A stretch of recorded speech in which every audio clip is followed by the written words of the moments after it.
Hi church family, I've got some important and exciting news for us. Last week I met with some of the ministry area leaders at 9 a.m. and we decided that we would resume face-to-face gatherings here from the 1st of November. Now I just want to acknowledge that when we come back together it won't be church as we were used to. Following diocesan and government advice, we won't be singing together, freely mingling afterwards or sharing in morning tea together. But for all of the things that we won't be able to do, it will be preferable for us to be together as God's people because it's part of our DNA to gather. You see, Hebrews 12 reminds us that our present and spiritual and eternal reality is that we are gathered before God's throne in Christ. We gather because we're gathered. And of course, we've been doing that in new and creative ways over the last couple of months. But given lowering community transmission and easing restrictions, we felt like it was opportune to push into being together in a fuller sense and on a broader scale here at 9 a.m.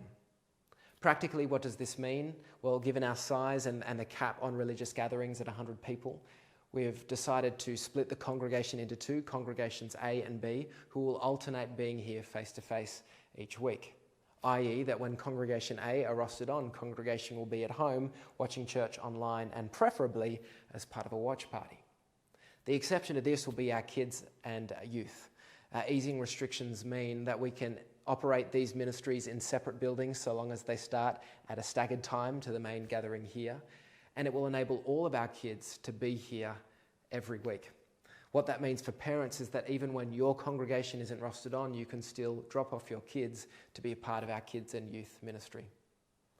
And the result of all of this is the implication, as you've probably worked out, is that our online ministry will continue on into the foreseeable future.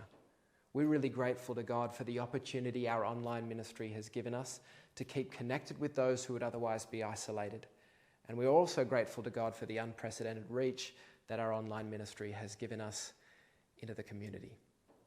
We really feel like God has been doing a lot in our midst in these difficult days, transforming us and refining us to be more like the church he desires us to be.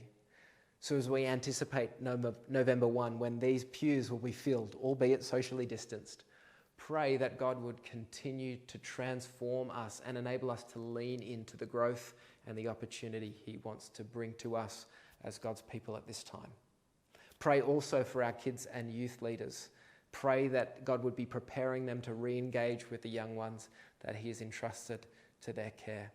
Pray also for our tech team who've been doing an amazing job during our online ministry. Pray that he would extend our capacity such that we are able to exercise both face-to-face and online ministries concurrently.